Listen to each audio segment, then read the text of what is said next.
to this channel. I am your host, El Matador, El Pibe de Oro, Cosa Nosa, Moto Natembe, to be here this wonderful evening. And I said, very happy this wonderful time. I said that, when we're doing stuff, most people don't take things seriously.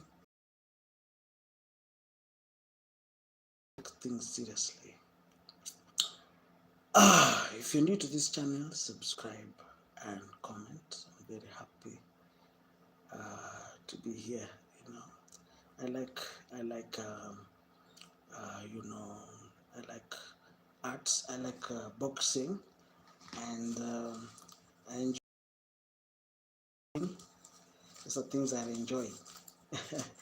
I enjoy boxing, but it's purely for keeping fit, purely for um, just to enjoy myself. I'm not really here to bully anybody. I'm not here to beat anybody. No, I'm just enjoying myself. If you're new to this channel, subscribe and comment. The last 1 hour we've been working out. I've been listening to music, and very happy.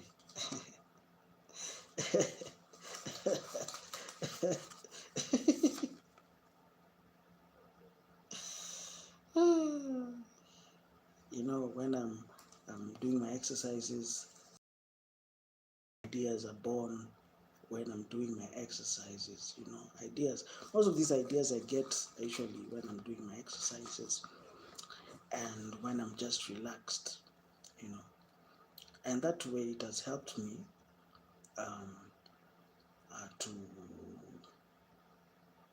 to put everything into perspective. It has helped me to stay fit. There's nothing good like staying fit. It has really helped me. I can tell you many instances where just keeping fit has helped me to carry out things, and because sometimes even doing something you need energy. I'm very happy to be here, and I enjoy working out. I finished working out. Now we can start reading.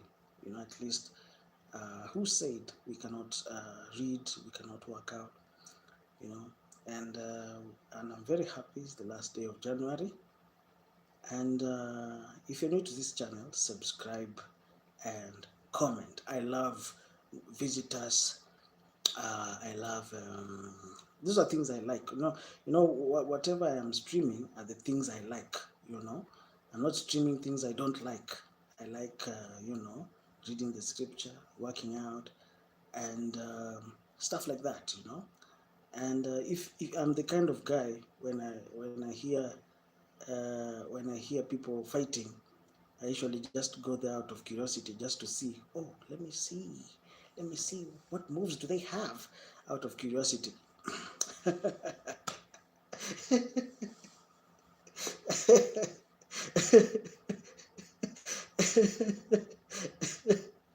Oh my good Lord. Out of curiosity. When I see people fighting, I'm like, yeah, okay, you fight, man. Just want to see that. I'm not going to tell everybody, you people living. No, I just want to see, let me see. I'm that kind of guy. So don't take me personally. I like exciting stuff, things that will, make my blood run away, that will boil my blood. I like stuff like that, adrenaline rush, things that are risky, not stealing, but things that are just adrenaline rush. Those are the things I really like. Like there's an element of danger, like wow, oh my God, what am I doing? What am I doing? Stuff like that. Yeah, exactly. you know, I'm just that kind of guy. So, and I'm like, what? I go and tell other people how the story was. This guy was beaten up like shit.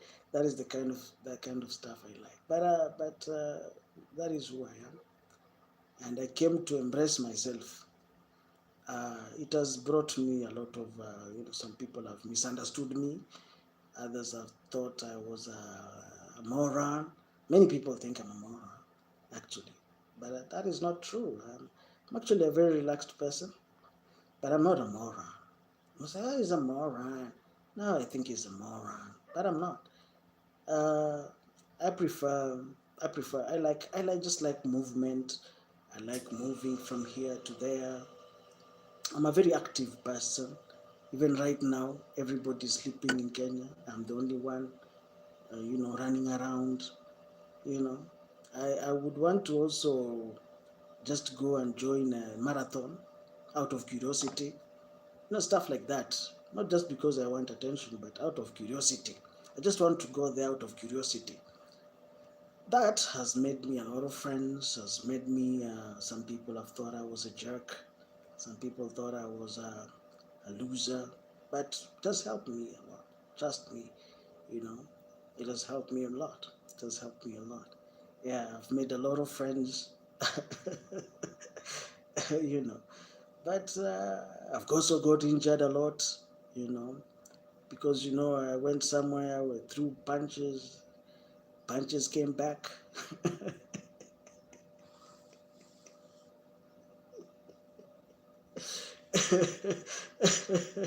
you know, that kind of guy, I went there, chaos, you know. That is my life. That is my life. But I'm happy that you at least will try to understand who I am, We went there, we caused, if they bring it, we bring it. All right? If they bring it, we bring it. Hallelujah. But also at the same time, I grew up in church. I'm a Christian. But also I have other extremes. If they bring it, we bring it. I have that soft side, and I have also another side, but not dangerous. Not dangerous. Where were we? Where were we? Last time we were reading 1 Kings 10. If you're new to this channel, subscribe and comment. And one of the advantages that I've gained in my life is that when people were some deals, I like, I was lucky, because sometimes I was even lucky. I was the only one who was available. You know, yeah, and I got chances because other guys were either too scared to do stuff, or they were feeling. I don't feel young, but you see, every day, because I was running around every day, I was always, like, this guy is that kind of guy. He runs around like a teenager. No, I'm not a teenager, but I was always fit every day, and it helped me a lot. It helped me a lot of stuff. And I've witnessed a lot of stuff because I was the only one available. Other guys either they were sleeping or they were too busy with other things. Let us continue reading. 1 Kings 10. The Queen of Sheba visits Solomon. I want us to finish this reading. Also, if you're fit, also, it helps your brain perform well. If you're a student, you perform well in school. All right? Let's read very quickly. When the Queen of Sheba heard about the fame of Solomon and his relationship to the Lord, she came to test Solomon with hard questions. Arriving at Jerusalem with a very great caravan, we are reading from 1 Kings 10. Also here, there's another version. That is the Bible Gateway version, and we'll be reading it. If you're new to this channel, subscribe and comment. Any questions after there? You're free to ask me your questions. So we'll be reading for 1 hour or 2 hours. Yeah, you see now, because I usually do exercises every day. When I tell you let's read for 2 hours, you say, I'm tired, man. I'm tired. But you see, if you say you are tired, it means that you're not fit. Your body is just, you have not built muscles. You need to build some muscle tissue, you know, because sometimes you can go into another office, and maybe a busy office where you'll be working even 24 hours. But now, if you feel you're always tired after 1 hour, that is not good for you, cynically. Yeah, so sometimes it's always good to exercise, always good to, do stuff.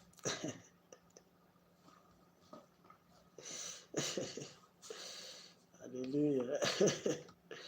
Any questions out there? If you're new to this channel, subscribe and comment. Tell me where you're watching me from. Alright? Let us continue reading. We have a hard copy here and a soft copy here. When the Queen of Sheba heard about the fame of Solomon and his relationship to the Lord, is it his relationship with the Lord or to the Lord? She came to test Solomon with hard questions.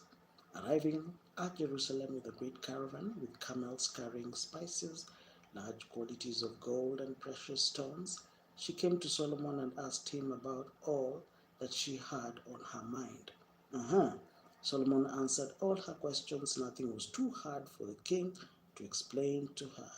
When the Queen of Sheba saw the wisdom of Solomon and the palace he had built, the food on his table, the sitting of his officials, the attending servants in their robes, his cupbearers, and the burnt offerings he made at the temple of the Lord, she was overwhelmed.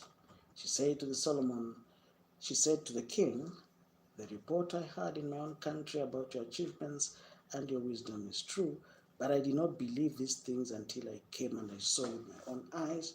Indeed, not even half was told to me. Any questions up to there? If you're new to this channel, subscribe and comment. Tell me where you're watching me from. Let me get comfortable.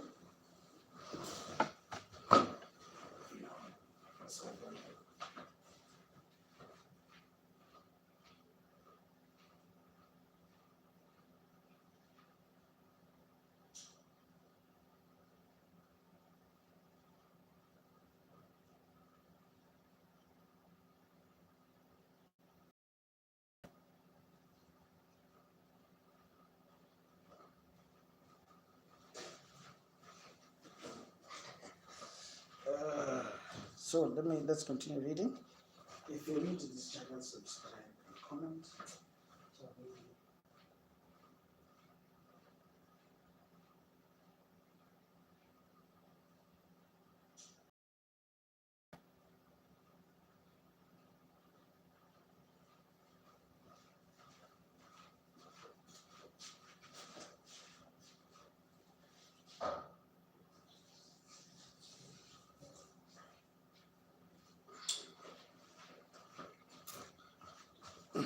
Let us continue reading.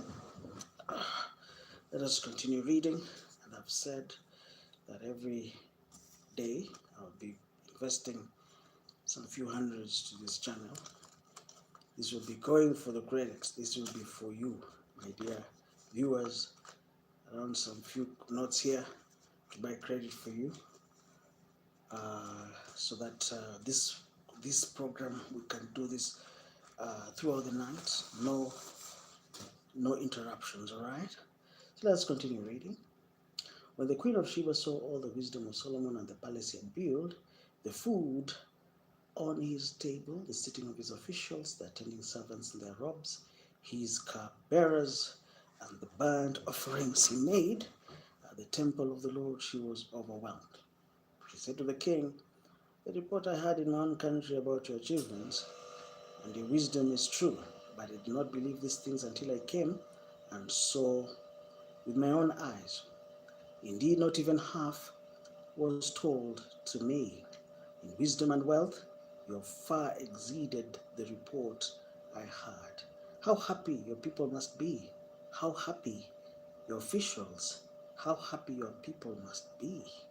Who continually stand before you and hear your wisdom. Praise be to the Lord your God, who has delighted in you and placed you on the throne of Israel. We are reading from 1 Kings 10, the visit of the Queen of Sheba to King Solomon, and she was very impressed with the order. People are moving with purpose, the food on his table, you know, and everything.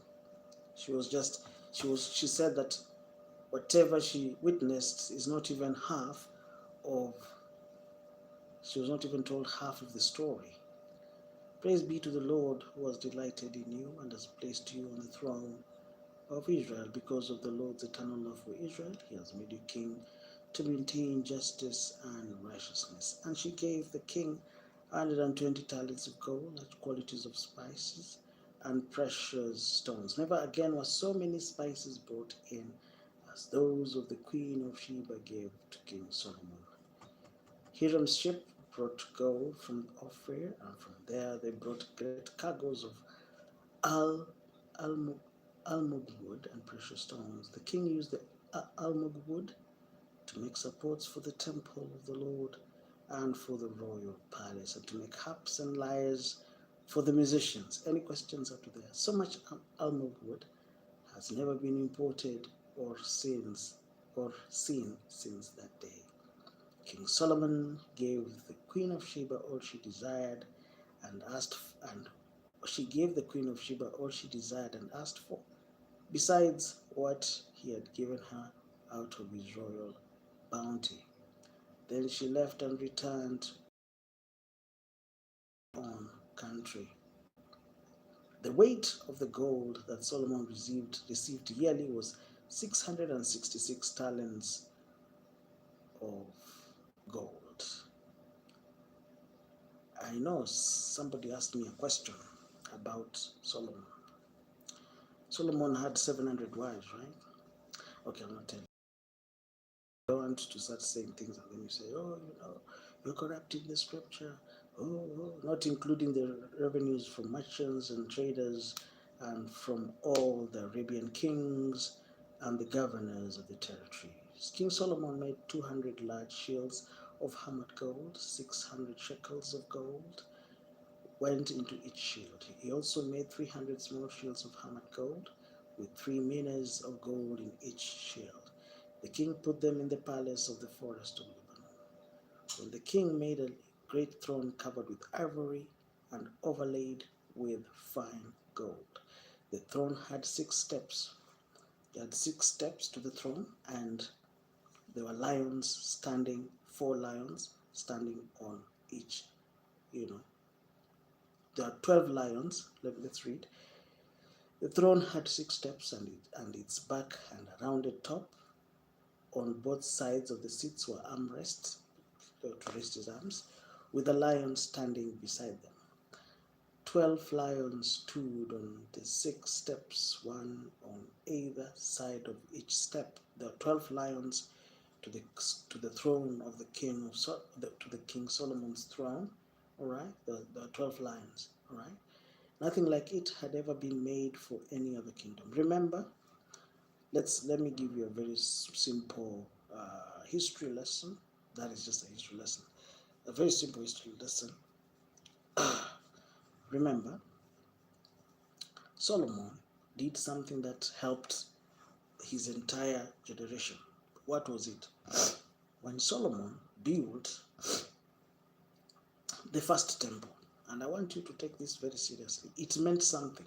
It meant that all people from Israel would come to Jerusalem to worship. So it meant that it was a center of finance and worship. So after Solomon, even Rehoboam, people came to Jerusalem. Even when Jeroboam and the 10 tribes went away, still Rehoboam had the temple and had the treasury. All right. So when Jeroboam went to the 10 tribes, still Rehoboam remained with the temple and the treasury. After Rehoboam, there was the son of Rehoboam was called Abijah. So when the others went, Abijah remained with the temple and remained with the treasury. After Abijah, it came Asa. After the son of Abijah was called Asa. Even during the time of Asa remained with the temple and remained with the treasury. You see what Solomon did was great because he secured more than 7 generations after he left. Do you understand? Because after Solomon, even when there was insurrection during the times of, during the times of 10 tribes, went to Jeroboam. Even Jeroboam was forced to make a golden calf to distract people from going back to Jerusalem. Why? Because even Jeroboam knew that even if 10 tribes have gone to him, but the temple of Rehoboam, people will still go back to Jerusalem to worship at the temple of Jerusalem. So the fact that Solomon built the temple at Jerusalem, it sealed the deal. That was the deal maker for those who want to know. What was the deal maker in the Solomon's time? There were 2 things that Solomon did. That the generation, the next generation, the next generation. Number 1 was the forest of Lebanon.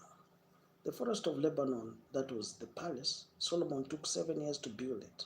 Even the one next following him would still have the splendor of Jerusalem.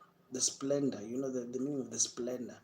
So when Solomon built the forest of Lebanon, he also built the first temple. It took 7 years to build the first temple. It was majestic in nature. So it meant even his children, that is Rehoboam. After Rehoboam was Abijah. Even after Abijah, there was Asa. After Asa, there was Jehoshaphat. All this, remember, even during the times of Jehoshaphat, I want you to understand what Solomon did, what the greatness of what he did, why it was great. During the time of yes, welcome to this stream. Let me tell you why the first temple was great. Because first, it attracted people to Jerusalem. So even during the time of Jehoshaphat, when they were being attacked, even during the time of Jehoshaphat, when the other tribes gathered together to attack Jehoshaphat, he made a prayer that during the dedication of the first temple, even 5 generations after, I've told you, after Solomon, there was Rehoboam. After Rehoboam, there was Abijah. After Abijah, there was Asa. After Asa, there was Jehoshaphat. 5 generations after Solomon, they still prayed that prayer of Solomon, which helped them. So you see, the fact that he consecrated finance in Jerusalem, it made people to come to Jerusalem. It was the center of trade and commerce. So it meant, it meant that even the children of Solomon were born with an added advantage. Do you understand? The children of Solomon, that is, even before Abijah was born, even before Asa was born, even before Jehoshaphat was born, Solomon secured all of them. Can you imagine? Just by building by securing Jerusalem, making Jerusalem the center of finance, making Jerusalem the center of religious studies, making Jerusalem the center of trade, even 7 generations before, even before Jehoshaphat was born, he was already secured. Even, remember what the Bible says, when the 10 tribes, that is of the 10 tribes, that is Jeroboam, when they went away, but they went without money. You see, yes, you can have numbers, but they went without money. They went without the treasury. They went without the gold. They went without the temple. They left the temple there. So the fact that the 10 tribes went and Rehoboam was only remaining with 2 tribes, that is the tribe of Judah, which remained loyal to him. Still, those 2 tribes that remained with Rehoboam were still stronger. In the armory was in Jerusalem. So you see, when Jeroboam left, I'm trying to explain something here. You see, when Jeroboam left, he left without the armory. He left without anything. He left without armory. He left without the weapons. He left without. Did they go to the ocean to get over there? You mean Jeroboam? The story of Jeroboam? You see, the story of the prophet, another prophet called I remember his. You see, Solomon. I want to explain but that is in 1 Kings 11. Solomon did a lot of things, and I want to explain some of the things that he did that made God to divide Israel. Number one, in Deuteronomy chapter 17, when you go to Deuteronomy 17, it talks about the future king and his conduct. And one of the things that he was warned, the king was warned not to marry many women, just to marry one woman, and not to make himself extremely rich. But these are the things that Solomon did that were abomination to God. He lived a life of duality. What do I mean? He was the one who built the first temple. At the second time, he's the same man who built altars for abominations of other nations. All right? He built altars for Molech and Chemosh and Milcom and Ashtoreth. You can imagine the kind of,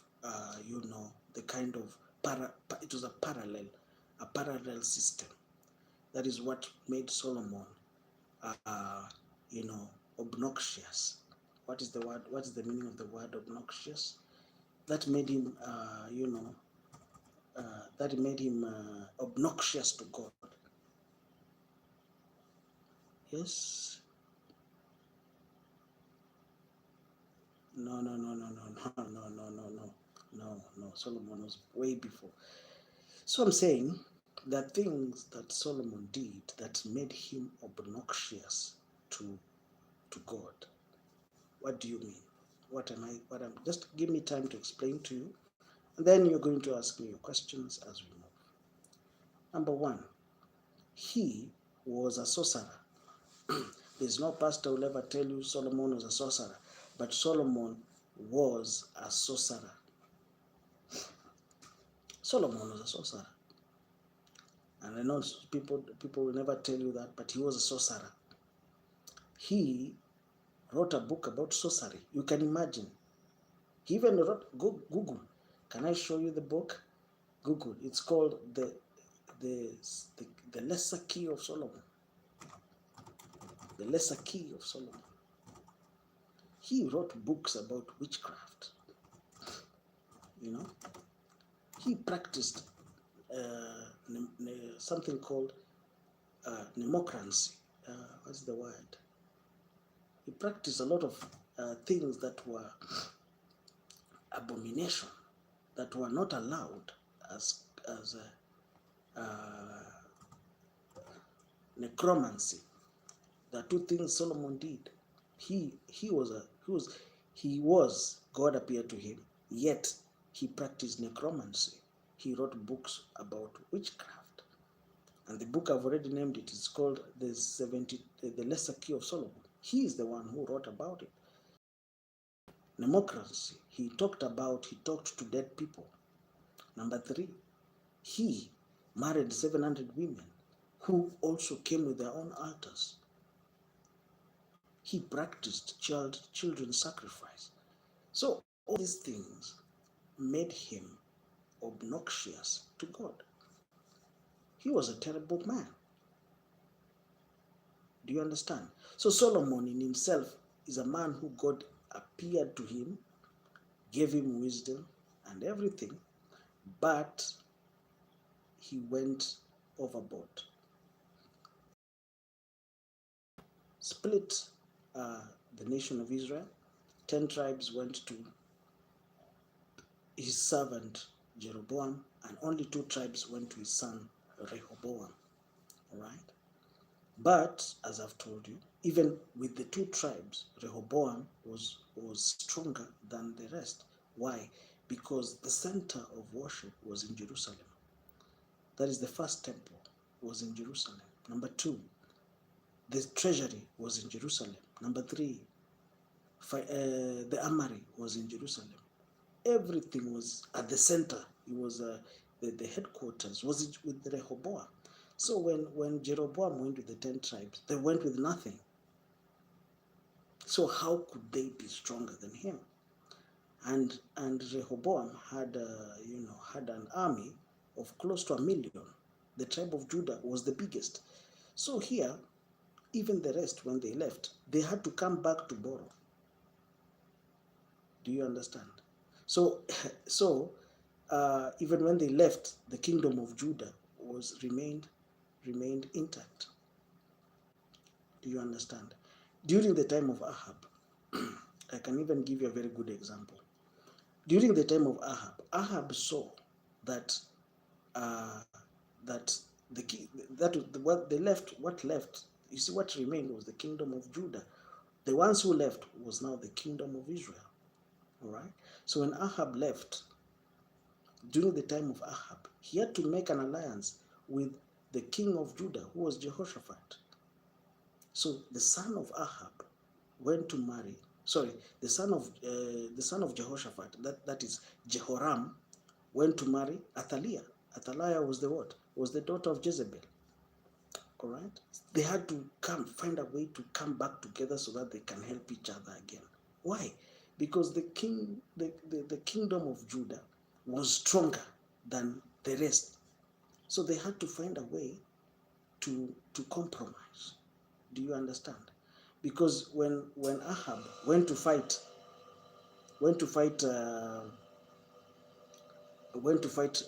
in Ben-Hadad, a man called Ben-Hadad, that is in Ramoth Gilead. He had to go to Jehoshaphat. When Ahab was going to Ramoth Gilead, he had to go to Jehoshaphat. Why? To seek counsel.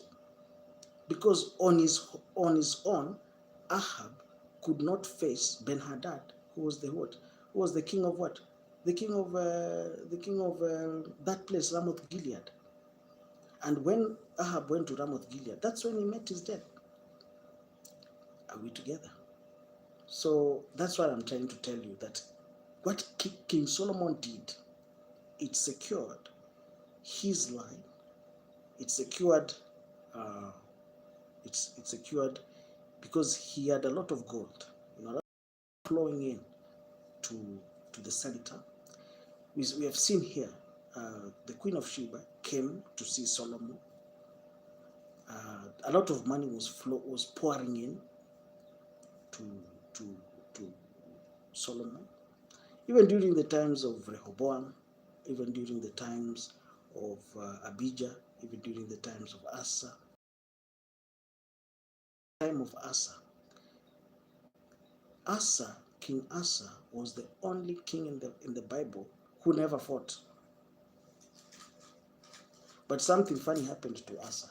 Can I tell you what happened to Asa? You see, that's a very interesting story, because Asa was the only king who God gave peace. The rest fought. The only 2 people who never fought in the Bible. Number 1, Solomon.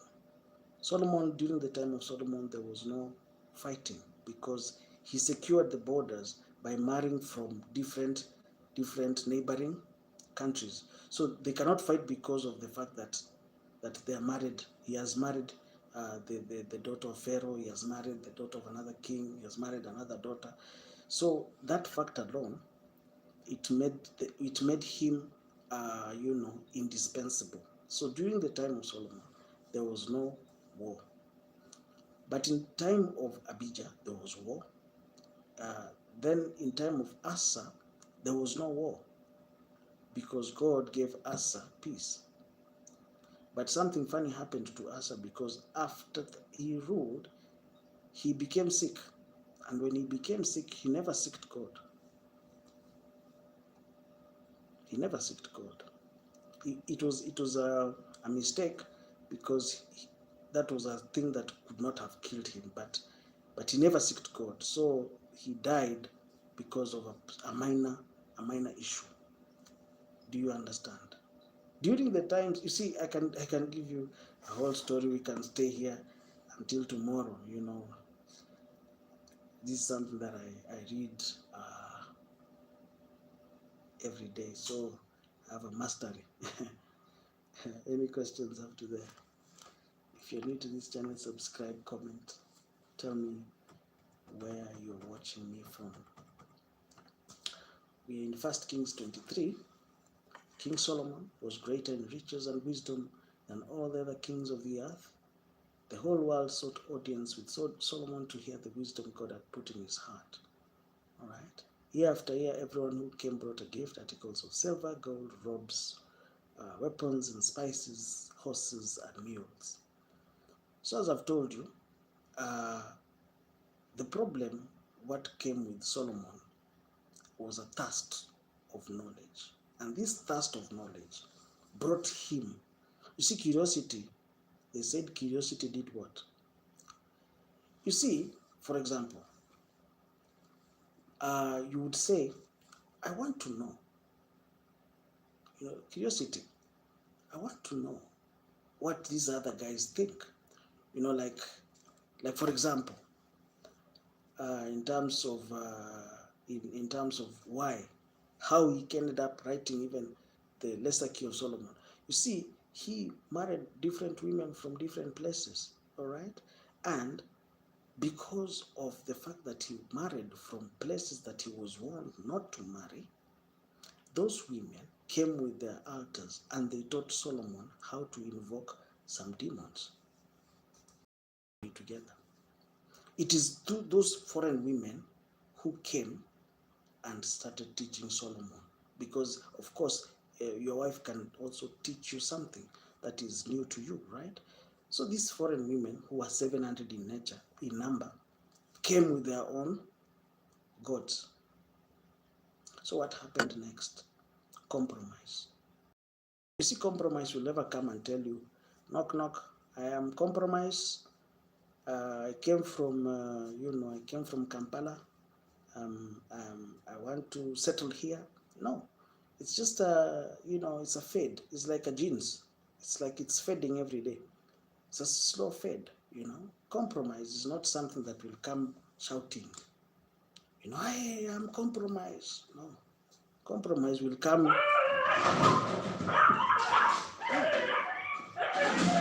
Wait, I don't know what is. Let me check what is happening to the dog.